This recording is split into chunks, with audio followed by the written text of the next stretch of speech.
when it comes to fighting games, I understand that I am in a minority position where I really enjoy a lot of the casual content in fighting games. But what I will say is that by no means represents my core values and love in a fighting game. If you ask me, I was asked the other day by someone who plays a lot of fighting games, what game am I playing and keeping up with? And I said, the only game I'm been consistently playing, competitive wise, was Dragon Ball Fighters. And I kind of haven't even touched that game in a little bit now since I said that. And the reason why is just because the new characters didn't do much to excite me. And while I do love I love my current team, I have a lot of fun every time I play Dragon Ball Fighters. It is so stressful. The multiplayer is so stressful for me that I'm not gonna just sit and play all day, every day, or even all week. I'll play every once in a while, and that's how a lot of competitive games are. They are stressful, and you need ways to de-stress. Whether you're playing Overwatch or whatever, you need ways to de-stress and cool off, and that's where like more casual and fun games come in. In fact, I kind of have an interesting theory as to why so many people who play fighting games enjoy RPGs. And I think it's because RPGs are just pure your mind, and you're just telling it's just relaxing. You're telling other characters to do something for themselves instead of doing these crazy high input commands that where you have to memorize long combos and all these important factors, and it's so Twitch React, and there's so many factors in fighting games that push you to the limit. And then when you play an RPG, it's like you sit down, you tell someone else what to do, and now you're playing chess, but you're not playing chess while, because fighting games playing chess, but fighting game you're playing chess while tap dancing and playing DDR at the same time, and an RPG, it's just the pure chess strategy. It's pure chess, it's pure strategy, and it's just satisfying to press those buttons and things happen on their own. And I think that's why characters like Cloud and Fire Emblem characters are so highly loved in Smash, and why I think they actually, while some people might say, there's too much Fire Emblem, nobody even likes Fire Emblem that much, or there's too much, Cloud is just another sword character, and Nintendo fans don't care about Cloud. It's like, you guys, you're speaking for yourself here. You're just saying you don't like these characters. And the reality is, lots of fighting game fans like these characters. Lots of fighting game fans like Cloud and Final Fantasy. Lots of fighting game fans like Marth and Fire Emblem. So, and now Marth is synonymous with Super Smash Brothers. Most people know him from that more so than from Fire Emblem. So, but either way, not that I want more Fire Emblem characters or anything else, or even more Final Fantasy characters in Smash. But what I am saying here is, I want to talk about the more casual aspects of fighting games, because that is what brought me into enjoying fighting games in the first place. It was games like Tekken 3 and 4, games like Dead or Alive 2, and Dead or Alive Extreme, which is just Dead or Alive 2 on Xbox. It was games like the Mortal Kombat series on PlayStation 2, which if you try to go back and play them now, you're not going to have that much fun. It's games like Street Fighter 4, games like Street Fighter EX 1 through 3, and EX3 Plus. I think 3 had the Plus. EX3, though, man, that game was my jam. I love that game. Those games had a lot more fun. Oh, and let's not fucking forget Soul Calibur 2. Let's not fucking forget Soul Calibur 2, which has one of the best single-player campaign modes in any fighting game I've ever fucking played. And I think most people would agree with that. It gives you so much to do and have fun and relax, but also lets you play the game, learn more about the characters, not necessarily the mechanics, but more about the fucking characters, okay? And a great example of this I want to talk about will be in Smash Bros.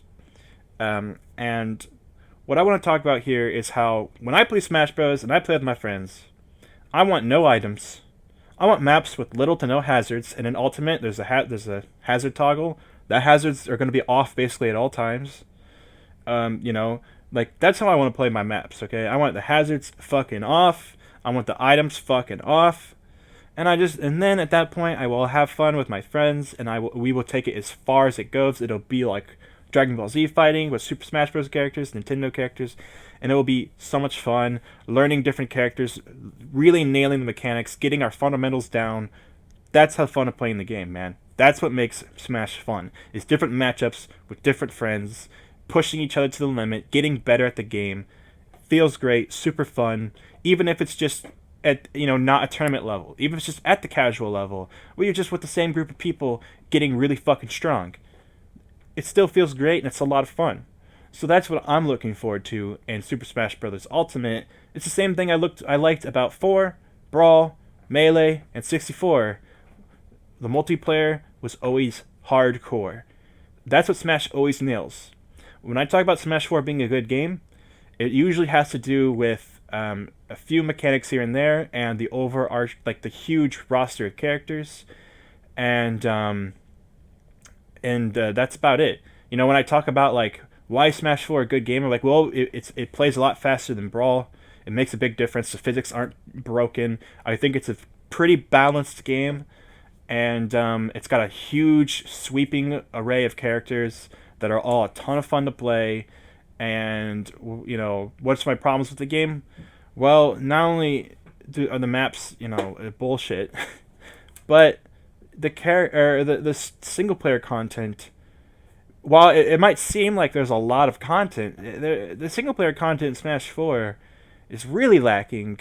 I find the classic mode to be the worst classic mode of any of them. I think Brawl was better. I think Melee was way better. 64, while it was the most consistent and the least surprising every time you played it, I still found it to be a lot of fun. I enjoyed the fixed character order. I think Melee had a fixed character order as well. Brawl, I think Brawl was even fixed, but it was based on like game. It wasn't based on character order. It was based on like you might fight a character from this game, or you might fight a character from this game. And I think that's a really good idea. Smash Bros. For 3DS had something similar, where like you picked characters from games, and then you might end up, you go to the Sonic space, you'd fight Sonic. But if you go to the Mario space, you might end up fighting Luigi or Peach instead. So I liked that aspect of the 3DS game.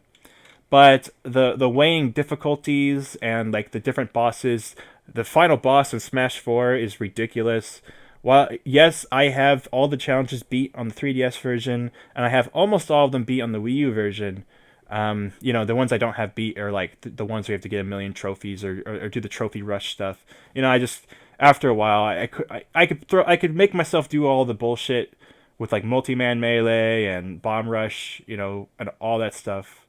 But even home run contest. But it's not that fun. And after a while, it's like, even though I would just spam those trophy rush modes, it just was not. It was just boring. I like collecting the trophies. The trophies are fun aspects of the game. The custom move aspects. Oh yeah, it's another thing. I don't have every custom move in the game. That's fucking annoying. The fact you get items that amiibos eat, or items that are like attribute stats for custom moves. These are all factors that I'm just like, this is unnecessary, bad single player content that was not fun, and there was a lot of even the Smash Ticket stuff. Oh man, Smash 4 had a lot of stuff in it.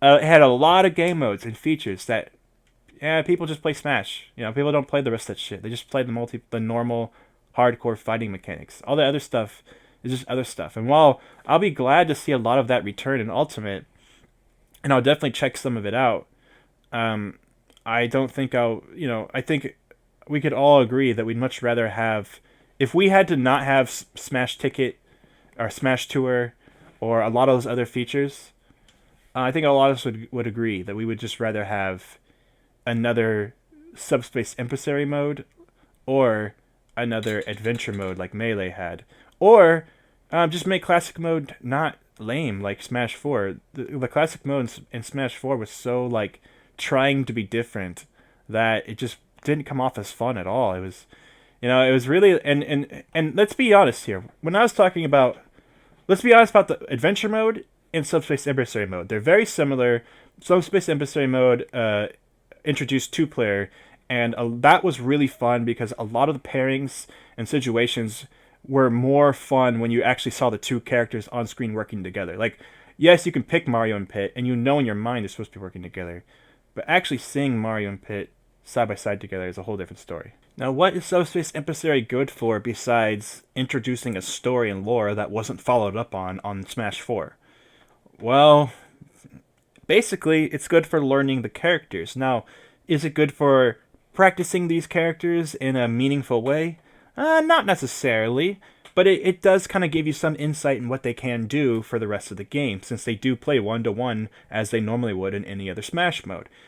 So, does it really teach you like the fundamentals of the game or how to be good at Smash? Not really. Fighting the boss and everything, it's all just a fun thing. It's a super casual, fun experience, very much so inspired by the Kirby games, like Kirby Superstar especially. So it's not very much, it's not really going to help you learn the game, but it is a fun way for casual fans to unlock every character in the game and have a good time doing it.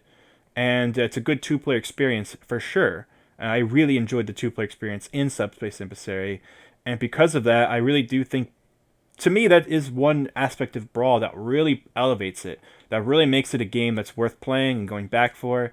The Subspace Embassy game mode is something I've beaten it 3 or 4 times, and I know a lot of people don't like it, and you don't have to like it, because it's definitely a casual experience. It's definitely not something that caters to the hardcore Smash fans, and those are the ones who keep the game alive. Those are the people who keep going back and playing the damn game over and over and over. Though I do think that a Subspace Emissary with Smash Ultimate with every character would be really fitting and cool, especially just to tell some sort of story with the Smash characters again. It doesn't need to be at the same level as Brawl was at. Brawl was definitely a be-all, end-all Smash experience with the story mode is concerned. But I would like some kind of fun little mode, whether it be an adventure-style mode or a mode with with a big story and cutscenes and all that stuff. That stuff is all really cool, and I think it would be appreciated if that single player content was brought back. It seemed like some of the better elements of, it seemed like the characters that we all wanted from Brawl are returning. So it's like, and I think there's some maps from Brawl that we all liked are returning. So it's like it's not that we hate Brawl, and that we should hate Brawl. It's just that Brawl, as a multiplayer game, was not really up to snuff, especially compared to Melee. But even Smash 4 really made that game obsolete, because if you want to, everything you would like about Brawl is done better in Smash 4, and Smash 4 plays better, So there's no reason to ever return back to Brawl except for to play Subspace Embassy, which is the one defining feature of that game that makes it stand out. So, do I think that fighting game story modes are necessary for single-player content? No. I want to say it right here, right now. I think Smash 64 and I think that Smash Melee both did single-player content better than Smash 4. I think Smash Brawl did it the best, but the thing is that every Smash game, as elevated, had more characters to unlock and more different things to explore and ideas here and there to get new things, to do new things, and blah, blah, blah. So every Smash game provided some pretty decent single-player content, but Smash 4 had the least amount of characters to unlock, and they did that to satisfy the hardcore multiplayer fans. The problem is that it basically made the game multiplayer only. And while there is plenty of single-player content, it wasn't very fun, and I played all of it, but all that did was help me get good at the single-player content. Didn't really help me get good at learning all the characters, didn't really get me good at learning fundamentals of the game. So what Subspace Embassy brings to the table is better than what Smash 4 single-player content brought to the table. Because let's be real, when you play single-player content, when you play classic mode, you're not learning the fundamentals of the game. You're not learning how to fight really strong opponents. You're not. You're learning how to fight against the AI. That's how all fighting games are. So, for example, the story mode in Dragon Ball FighterZ and the arcade mode in Dragon Ball FighterZ really are not going to help you learn the fundamentals of the game at all. In fact, they actually do the opposite. If you're really good against the AI in Dragon Ball FighterZ, you will not be good against humans at all. It teaches you the wrong mechanics. It teaches you to super dash like crazy, which is super punishable. Super dashing like crazy is a terrible strategy. And you will learn this if you just play a little bit of online If you play some rank match and you get up to like literally the next rank after Cyberman, if you've literally just become like an Earthling, you will have learned at that point, like, oh yeah, I can't super dash like crazy like I can against the AI. I can't level 3, like I can't just raw level 3. I have to combo into a level 3, or I have to wait for an opportunity to open up. There's mind games, there's different factors that don't exist against the AI. The AI is not programmed like a normal human at all. And same goes for Smash, really. The only difference is that if you're good against the AI in Smash, that might help you for when you use AI in the multiplayer mode, because Smash is a true old school game, and in old school games we had bots, and Smash has bots, and it's something I really always appreciate about Smash is that if you want, you and your friend don't have to even fight each other. You can work together and fight two AI that are both at level 9, and now there's amiibos who are even stronger, and those guys actually do learn from playing against humans. So, and one day, me and my friend both picked our best characters, and we went up against his two amiibos that were both at level 50, and we beat them, but we lost the first time, picked two different characters, and we beat them. So, it was great. And that's just little fun stuff you can have in Smash. You can make the multiplayer experience casual, but the best way to play it is to make it hardcore. And so what would I say? Because I want a story mode in Smash Ultimate. That would be the best case scenario. But I also have no problem with unlocking characters by doing different things and beating classic mode multiple times. One of my favorite things about classic mode is how it changes every time you unlock a new character. That's one of my absolute favorite things about classic mode, especially in Melee, and in some cases in Smash 4 and in Brawl, is that as you just go along, you will unlock more characters, and they appear in the game in different ways that you didn't expect, and it makes the game a lot more fun every time you rebeat classic mode, and every time you rebeat classic mode, you unlock more and more and more characters. This is what makes Tekken's arcade mode a ton of fun in Tekken 3, 4, and I think just 3 and 4. I think after that, like, characters were mostly unlocked from the start. This is what makes a lot of games like Street Fighter 4. This is what makes their arcade modes better. Games with unlockable characters that you unlock from playing arcade mode. That is a perfectly acceptable and fun way to unlock that's just good single player content. So Smash Ultimate, what I know so far is there going to be more characters that are locked from the start, but they're apparently going to be easier to unlock. To me, I think that means that if you want to unlock characters by beating classic mode over and over and over, you might unlock one character at a time depending on what character you beat the game with. Or you might just be able to sit there and play multiplayer, and every 10 games you unlock a new character. Both of those seem streamlined and fine, and if you're going to play multiplayer to unlock characters, that's great, because then if you want to go and play classic mode, it'll probably be easier to unlock characters because you've already unlocked some from playing multiplayer. So that way, when you're ready to play single player, you can unlock the rest of the characters. And whereas if you play single player only, you could play, if you're like, well, I think if I beat the game as Mario, I might unlock Luigi, and then you unlock like Peach or something. Oh, cool, I unlocked Peach. I'll try again as Peach, and then you unlock Daisy. Like, oh, I unlocked Daisy. And then like, okay, and you beat the game as Daisy, and you unlock Luigi. Like, okay, this is cool. I've unlocked a lot of Mario characters so far. And so that's a cool and fun aspect that might take a long time. But if you're playing a lot of single player before you play with your friends, you won't mind that you played all that single player, because you had a lot of fun with the game. You learned a lot of different characters because you're being forced to play as every character. You can't just pick, in Smash 4, it's like there's only like 5 or 4 secret characters, man. So you can like unlock them easily by beating classic mode as like 3 characters. I think you unlock Dr. Mario by doing something as Mario. I do know in 3DS you had to unlock Ganondorf, and I think to unlock Ganon you had to do something with Link or a Zelda character, maybe, or maybe you had to beat the game as Link, Zelda, and Sheik, or something like that. And that's how you unlock the characters in that one. So, it'll be fun to unlock characters in Smash Ultimate and seeing who unlocks who, and if you even have to play Classic mode, because other characters you don't play Classic mode at all. You know, other characters you play like Event mode and stuff like that. So you might play a bunch of Classic mode, and then your friend already has Lucina unlocked way earlier than you, and you're like, oh shit, you just did home run contest and unlocked Lucina.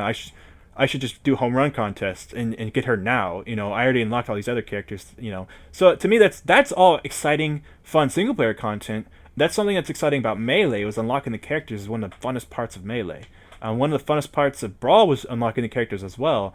And you didn't have to unlock characters in Brawl by playing Subspace Embassy. You could have played Classic mode, or you could have played multiplayer. And what I think they're going to do is they're going to do the same thing again, where either you play this many matches of multiplayer to unlock a character, or you do this single player thing, you know. And so you'll be able to unlock characters that's easiest and fastest for you, but also you'll be able to unlock characters that's the most fun for you. So the idea, this is like a great idea. This is like a great opportunity to have a lot of good single player content. Unlocking characters is great. I know a lot of people are like, but I just want to play as my favorite characters right away. And it's like, I don't know why people are that gun-ho to play as their favorite characters right away, because this literally every character from Smash 4 and Brawl are in this game. So like, and then there's two characters from Melee that weren't in Brawl or Smash 4. They're in this game. It's like, guys, you've played as every character before besides Daisy and Ridley. And I'm pretty sure the newcomers will probably be the easiest to unlock. I bet you to unlock Ridley, you probably have to beat Classic mode of Samus. I bet you it's that fucking easy, man. Not only that, but there's new stages to unlock too. So you'll be unlocking stages, and there might be, we don't know how many stages you start out with, but there might be a ton of fucking stages to unlock. So for all we know, at the beginning of the game, it'll be like one match unlocks this stage, 2 matches unlock this stage, 3 matches unlocks this stage, 4 this stage, 5 matches, you just unlock Marth, my friend. You know, it's like, to me, this is all exciting stuff. This is all really exciting, fun stuff. This is good single player content. Now, I'll bring it back to Dragon Ball FighterZ for a bit, which is a game that I think, again, is one of my favorite fighting games right now. Is it one of my favorite fighting games of all time? Well, it's going to be hard to beat some of the Street Fighter Alpha games and Marvel vs. Capcom games for me, because those games are just so good, in my opinion. Not to mention, I'm also a big, Tekken and Dead or Alive fan. But Dragon Ball Z Fighters, or Dragon Ball FighterZ, is way up there for me. Dragon Ball FighterZ is just so much fun. It's so good. But it's purely good based off the multiplayer mechanics. You know, if I'm judging it as a game, then it scores a lot lower than if I'm judging it as a fighting game. And there's a big difference here. Because it does, if the fighting game mechanics are good, it doesn't fucking matter. You know, nothing fucking matters with the fighting game mechanics. The reason why Street Fighter V is loved by a lot of people and criticized heavily by a lot of other people is because the game took forever to have any fucking content in it. And even now, it doesn't give you fight money from beating arcade mode, making arcade mode almost completely pointless. You know, it's such a stupid thing. There's no characters to unlock. There's no, if you got fight money from arcade mode, then at least you could then see an ending and then buy a costume or something for a character you like. But there's none of that shit in arcade mode. You can't level up your characters or anything. Street Fighter V single player content is literally survival mode. That's how it was since day one. That's what it still is. The only difference is now there's more characters to play survival mode with. But unlocking those characters through survival mode is so stacked against you. It is so bullshit. It is not fucking possible. Now, you can play the multiplayer to get fight money and level up, but unless you're proficient with a lot of different characters, there's like no fucking way you're going to get enough fight money to unlock all the characters in the game. You know, it's a bullshit. It's a bullshit situation. And Street Fighter V is a big letdown in single player content, but multiplayer wise, I kind of like it. You know, it's pretty fun. Is it better than Street Fighter 3? Well, not really. But is it better than Street Fighter 4? I kind of like it more. I kind of prefer Street Fighter 4. I could see why people might like 4 better still. the V trigger system isn't necessarily better than the EX super moves and stuff like that, but the V trigger system does add fun, unique things that I don't know. If I feel like mixes up the gameplay a little bit more, and yeah, at the end of the day, I like Street Fighter Five, but as a fucking game, as a fighting game, I'd probably give that game like a 7 out of 10. As a fucking full on game, man, it would probably get like a 4 or a 5 from me. Definitely a 4 on launch, but probably like a 5, now. Because even with all the new content, it's still not much. It's still not fucking much. And what would make a game... Would a story mode make that game better? No, because there is a story mode. It's boring. You can't learn the fucking fundamentals and mechanics of the game by playing story mode. You just won't learn them. You will not learn the fundamentals of the game. Now, what will teach you the fundamentals of the game will be the combo mode, where you learn different combos, and that will teach you some certain basic combos and certain advanced combos, but it'll also teach you, if you play enough, you will learn familiar things with fighting game mechanics, and you will see, like, oh, this normally leads into this. Stuff like this might lead into this. But not everything's the same for every character, so you experiment and play around, and you might not have to use those modes for every single character. Or if you get really good at those modes, then when a new character comes out, because nowadays we have DLC that releases characters, you can go and play those modes and learn these new characters really fast and get really good with them. So, playing single player in Street Fighter V will not teach you the mechanics of the game at all. Playing single player Dragon Ball FighterZ will not teach you the mechanics of the game at all. Playing single player in Tekken 7 will not really teach you the mechanics of the game at all. So, why instead it's literally just this casual mode where you just look at cutscenes, and unless these are amazing things, the coolest cutscenes in the world, I don't see the point in them. And I would much prefer something like Smash's Subspace Embassy over a story mode if we're talking about Street Fighter story mode or Dragon Ball FighterZ story mode. I remember when Marvel vs. Capcom Infinite came out, I thought a lot about what I want in a fighting game single player. And at the time, I thought that a good solid story mode would be a lot of fun, a great way to learn different characters.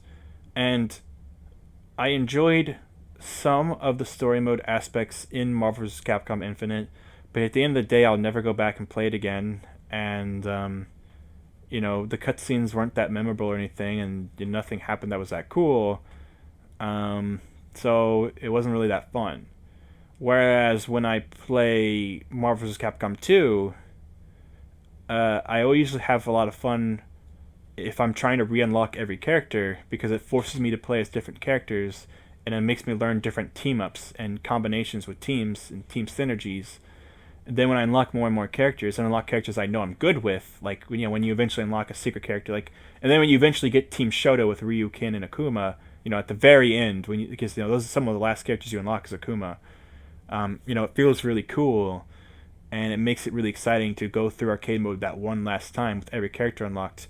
And then at that point, playing arcade mode at that point is just about having all the different characters. And for Marvel vs. Capcom 2, which is a game that very much is upfront about the fact that it's a multiplayer first game, I'm fine with that. But when it comes to Marvel vs. Capcom Infinite and Marvel vs. Capcom 3, there really wasn't unlocking characters. It wasn't much of a factor. You could unlock characters in Marvel vs. Capcom 3, but there was only 4 secret characters before Ultimate came out. And I remember just unlocking them really easily, being like, oh, okay. And then Ultimate came out, and they were all unlocked from the start. So I was like, oh, okay. It's like, okay, all right. And it's just whatever. Then you have Marvel vs. Capcom Infinite, and there's no secret characters at all, and there's no character endings from playing arcade mode. So something that might be redeemable would be getting every character outro, because when I play Tekken 3 and Tekken 4, it's fun because every time you beat the game you unlock a new character, but there's also an ending cinematic that continues the story of every character and teaches you more about that character you like. And even Tekken 7 didn't have these, and Marvel's Capcom Infinite didn't have these. Street Fighter V barely has these, and its arcade mode came out way after the fact. And it's like, these are like redeeming factors that at least give you something to look forward to and something to enjoy. And when you don't have them, it's like I'm playing Street Fighter 30th Anniversary Collection, and I've been playing arcade mode as all throughout the different games. I beat arcade mode as like every character in Alpha, and now I'm playing through Alpha 2. Because back in the day I played a lot of Alpha 3. I kind of skipped some of these, and I heard Alpha 2 was really good, and so now I'm playing it now, and I'm definitely understanding why people like Alpha 2 so much. It's definitely a damn good game, and every time, like, the final enemy is a different rival, and there's different ending cutscenes depending on which Alpha game it is, and they continue an overarching story, and it's really cool. It's really appreciated, and the idea that also you don't always know what's going to happen. Sometimes you're playing a Sakura, and it says you're going to fight Dulcim, and then Akuma shows up. Sometimes you don't know what's going to happen. Like, Akuma shows up, and he's like, "Where's Ryu?" It's cool. Stuff like that is really cool, and you need that. You need that to give you something to do. Just different ending cinematics. When you do unlock every character in Tekken 3, you're like, well, I still gotta beat the game as every character. Like, I still gotta do that because I want to see every ending cinematic. I did the same thing in Street Fighter 4. It's like when you unlock every character, you finally unlock Ryu and Ken's master. It's like, well, I'm still gonna beat the game as him now because I gotta see his ending. I gotta beat the game as Seth. I gotta see his ending. It's something that propels you to keep going. And it's cool because it's like you didn't care about the endings at first. At first, you just cared about unlocking every character. But in the process of unlocking every character, you've seen almost every ending, so it makes you want to go and see every ending. And that's something that's really fun. And when they take that away from you, it's like there's no single player content at all in Marvel's Capcom Infinite. There's nothing. You beat the story mode. And it's like, well, you can beat arcade mode to unlock colors. I unlocked every color for every character by beating arcade mode 2 times with every single character, including the DLC characters. And at the end of the day, what do I have to show for it? I didn't have that much fun. It was the same thing every single time. At least when DLC characters were added in, and DLC costumes were added in, I could end up seeing characters wearing different costumes, and I could see different team-ups, different pairings, which made the game a little bit more fun. But because there wasn't that many DLC characters, and because you just get them all at the same time, and it's like, what's the point? It's really annoying. The lack of content in fighting games right now is bad, and I know a lot of people who criticize Dragon Ball FighterZ, who were fans of games like Xenoverse, were like, there's nothing to do. Like, once you beat the story mode, the game's over, and the story mode wasn't even that good. For me, personally, I was having a really hard time playing the story mode in the Android Saga. It was not fun for me at all whatsoever. And then I beat the entire game again on hard, and again, it was never fun. It was just like, I'm doing this to get Zinni. It was never fun. It was always stupid, and I at least I enjoyed putting up character bonds and doing different cutscenes in the story by putting different teams together. But the problem with Dragon Ball FighterZ is because the level up system makes it so you can't exactly use any character you want to willy-nilly. You have to level them all up in order to use them. And because the levels fluctuate at such a uneven pace, you kind of have to stick with the same 3 characters throughout most of the game. So, a lot of my characters are weak as hell, and playing through on hard again, I couldn't really use them. And playing, and I don't know, it's just a mess. Like, I don't. The level system actually, while I thought was going to be a lot of fun, it actually ruined the game in a lot of ways. It fucked up the story mode, and the story mode wasn't even that good to begin with. Especially because of the fact that the three stories were different every time.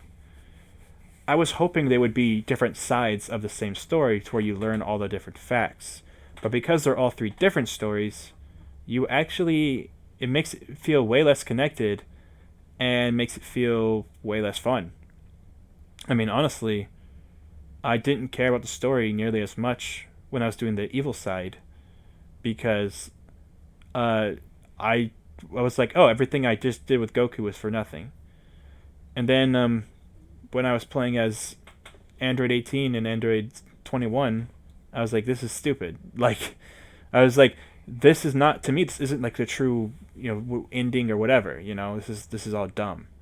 To me, I felt like the story I liked the most was the hero's side, and it was kind of weird because it had left a lot of questions unanswered, and and then that was it. Like they left the questions unanswered and they didn't do anything with it.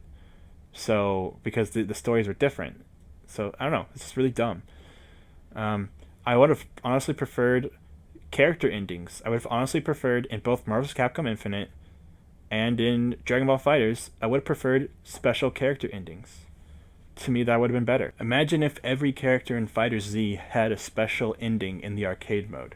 First of all, that would have given more screen time to characters that weren't in the story mode, like Trunks and Gohan, and Goku Black and Hit.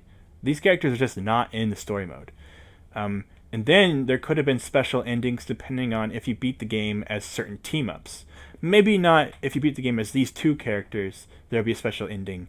But imagine if you got special cutscenes if you beat the game as three particular characters. Like, what if you beat the game as Nappa, Ginyu, and Frieza? It give you a special ending. But then if you beat the game as Frieza, Kid Buu, and Cell, that's also a special ending. If you beat the game as Frieza, Goku Black, and Hit, that's also a special ending. Or what if you beat the game as Goku, Vegeta, and Trunks? That's a special ending. I can keep naming these. Goku Blue and Vegeta Blue and Beerus could be an ending. There's Gohan, Piccolo, Goku could be an ending. There's lots of possibilities here. Lots of possibilities. 18 and Krillin with possibly 16 could be an ending. Again, so many ideas. Or, man, I don't know. There's just lots of different ideas here that could have led to special cutscenes that would have been like a way better use of resources than the story modes. And while I think almost all of us really enjoyed a lot of the character interactions where they talked before a fight, I agree. Those are really good moments. I appreciated almost all of them.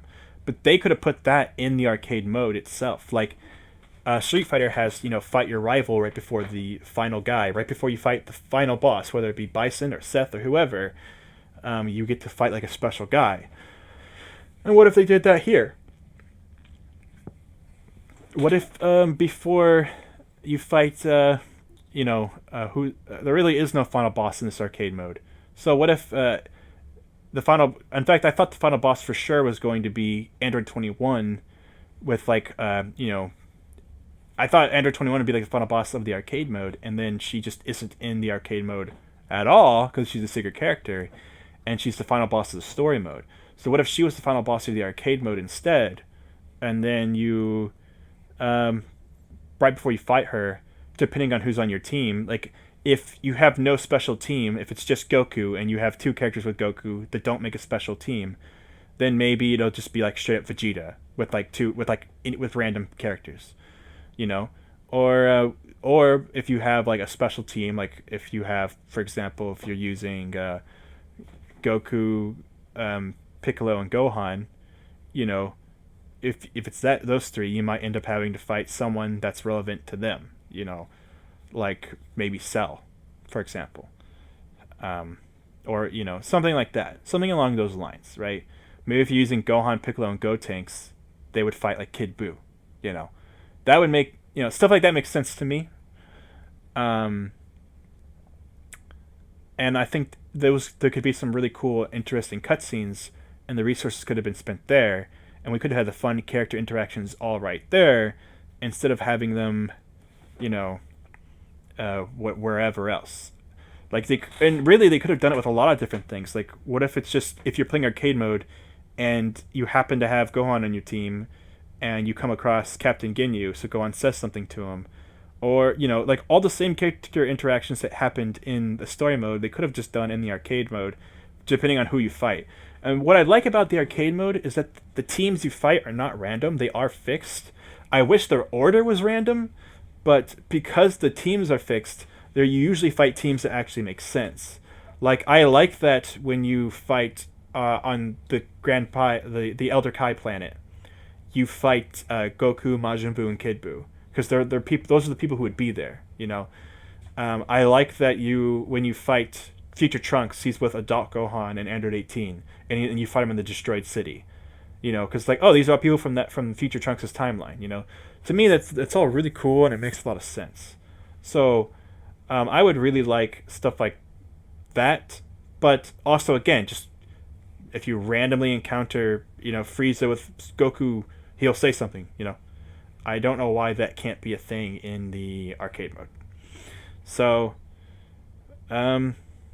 yeah, I think that story modes are like this weird trend right now in fighting games. I feel like no one likes them ever. I don't know anyone who likes any of these because they're all boring, not fun. They don't teach the mechanics. So at least do something interesting with them. Subspace Embassy, I think, is one of the best examples because it's completely casual and it's fun, but it's not fun in the way that Smash is fun. But the story modes in Tekken 7 and in Dragon Ball FighterZ and Street Fighter 5 and Marvel's Capcom Infinite are not fun at all. They're just not fun, period, because they're just really watered down, stupid, murky versions of the fun parts of the game.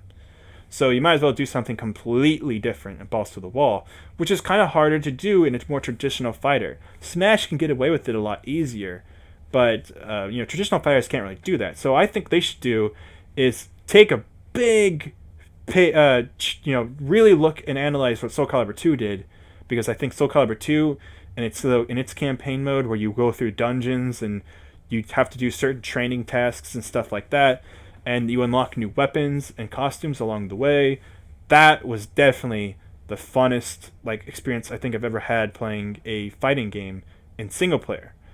But then if we're talking about arcade modes and making arcade modes fun and putting single player content in fighting games, I feel like single player content in fighting games were all a lot more fun if back in the day. I think Tekken 3 is what you should be looking at right there. I think that there is cool ideas from FighterZ that need to be removed from story mode and put into the arcade mode, and I definitely think that character endings, cutscenes, stuff like that need to be present in fighting games. Because let's face it, Mortal Kombat and Injustice usually have good story modes. The other fighting games can't seem to do it right, and I don't necessarily want them to just take a page out of Mortal Kombat and Injustice to make their story modes fun. Because the fighting in Mortal Kombat and Injustice really lends itself to those story modes. The pacing in the fighting is actually really good for story mode. And what we get in Dragon Ball FighterZ is just not the same. So, yeah, any fast anime-based or fast high-action fighting, which is in every fighting game but Injustice and Mortal Kombat, I don't think it works as well as it does for story modes like those games. So honestly, I would really just prefer we just stop doing the stupid shit that's not fun at all and make arcade mode more fun. And whether it be one character ending for team-based games or it be special endings for making special teams, which I think would be really cool. That's what I want. And if they do make a sequel to Fighters, I would be so in love with that. So, and as far as Ultimate goes, I think I've already said this, but I would really, really like either, if you don't want to do Subspace Embassy all over again, then take some ideas from the adventure mode, maybe combine them into the classic mode, or really just do a revamped new version of the adventure mode with some different variables, so it's not the same thing every time. And maybe different characters show up depending on what you do and stuff like that, and that can make the game a lot of fun. And also revamp the classic mode, please. fix the classic mode. It was terrible in Smash 4 Wii U. 3DS version wasn't as bad, but please fix this mode. It sucks. So, honestly, I think All-Star mode is probably my favorite mode for single player in Smash 4 for either version. And that should not be my favorite mode. Classic mode should be the best mode, because at least that would be different every time. So, that's what I'm supposed to enjoy. So please fix this game. That's all I have to say about single player content in fighting games. I think basically unlocking content is a lot of fun, and I know that's kind of counterproductive to online fighting games right now. I think Smash can get away from that and really break away, because Smash is not a game that's famous for online play. While it definitely had it in Smash 4, it's definitely not famous for that. And while it might be better in Smash 4, I don't care. Make them unlock the characters, because it's Smash. It's not a fucking traditional fighting game. It is still a fighting game. It's still a fighting game. People say it's not a fighting game. I don't know what they're talking about. Smash is still a fighting game. It's not a traditional fighting game. It's not a traditional one-on-one fighting game, but duh, it's not trying to be. But it's still a fighting game. You can't say it's not a fighting game. But it's Smash. It's different. Have them unlock the characters the way they want. Have them unlock characters. It's fun. It stretches the gameplay out, makes the single player content a lot more fun. It even makes the multiplayer content more and more fun. And once you unlock every character within a week anyway, so why do people, there's no reason to get upset. You're going to unlock them quick anyway. Then after that, you'll always have them unlocked. So it's fine. But let's just play the game. Let's just do it, man. Let's just do it. But luckily we know there's going to be secret characters. So we already know Ultimate's going to have some fun single player content. But I am hoping for fun ways to unlock characters and not just having to play multiplayer. And I am looking for some single player content. I really hope single player content is improved since Smash 4. And when it comes to a sequel to Fighters, well, a sequel to Fighters isn't going to be anytime soon. I do at least think that I would really hope if they do another story mode that they make it a little better this time, but we'll have to see. They might be in a completely different mindset at that point. And plus, if they do a sequel to Fighters, there's going to be a lot different characters in the game. So it should be fun. I'm very excited for Smash, and I hope that future fighting games do this a little bit better. I haven't even been playing EX, the Fighting EX layer game, even though I like Street Fighter EX, especially Street Fighter EX 3 a lot.